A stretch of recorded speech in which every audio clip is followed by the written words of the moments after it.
Welcome back guys, Jimmy Jules 153 with another Dreams Logic tutorial. Today we'll be looking at the camera.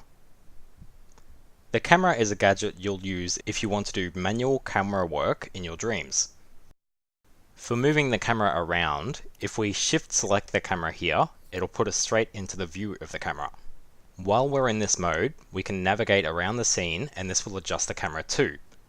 So you can just move around to an angle that looks good, exit camera edit mode, and the camera will be set looking at that spot.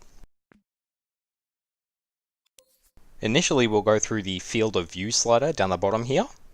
If you're using the DS4 controller, when you go into camera edit mode, you can change the field of view with the D-pad buttons up and down. This is shown next to the imp here.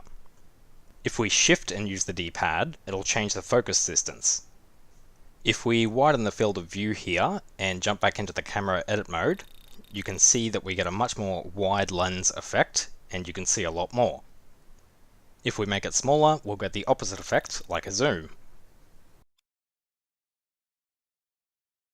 Just above this slider is the transition time, which sets how long the transition will take between cameras. You'll see this shortly though. Up at the top of the tweak menu, there's the focus distance and the aperture. If you're after a bit of a blur effect, either in the foreground or the background, you'll use these sliders. For the end screen of Strike Force, I turned the focus distance all the way down and had the aperture at about 50% so that only the text in the foreground was crisp. You can do the opposite by dragging the focus distance a long way out. A neat little thing with the tweak menus is that you can reset them to their defaults by pressing triangle on them. So you don't have to go fiddling about trying to get exactly the right default value. You can just hit triangle and it'll do it for you.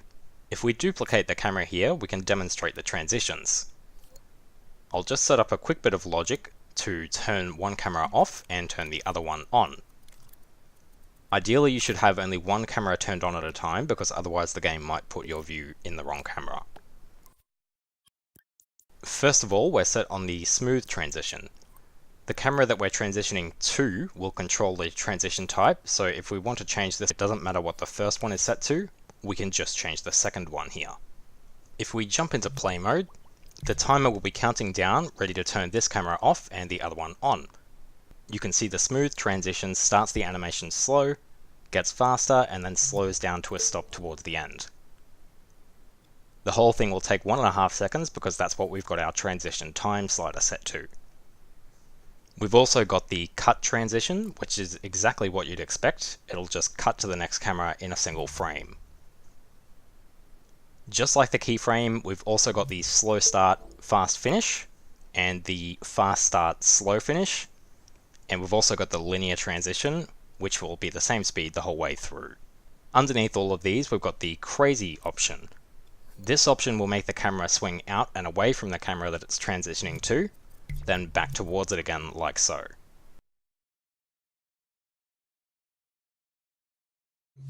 Down the bottom here we've got the camera active output, which will output a signal when the player's view is in that camera, and we've also got the option to turn on the cinematic black bars at the top and the bottom of the screen if we want. We'll go over to the imp and player settings page.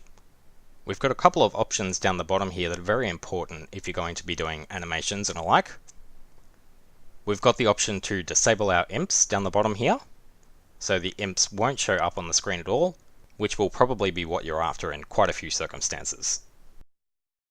We've also got the option to disable the controller sensor input completely, so the player can't move things around while a cutscene might be playing. With the sliders up the top, we've got the imp scale, which will define how large or small your imp will appear in the scene. The next two are minimum imp distance and maximum imp distance. This will set how near or far from the camera the imp can travel. Then finally down the bottom we've got the follow imp option, which will allow the camera to tilt at an angle that you specify towards the imp. Cameras can be grouped with other objects, such as characters, which is how you would make a first-person character, like the one in A Bad Dream.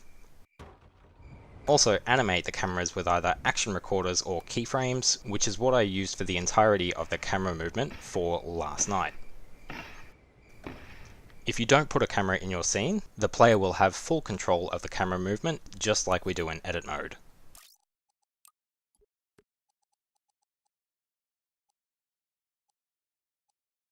That's all for the camera episode, guys. Hope you enjoyed the video, and I'll see you in the next one.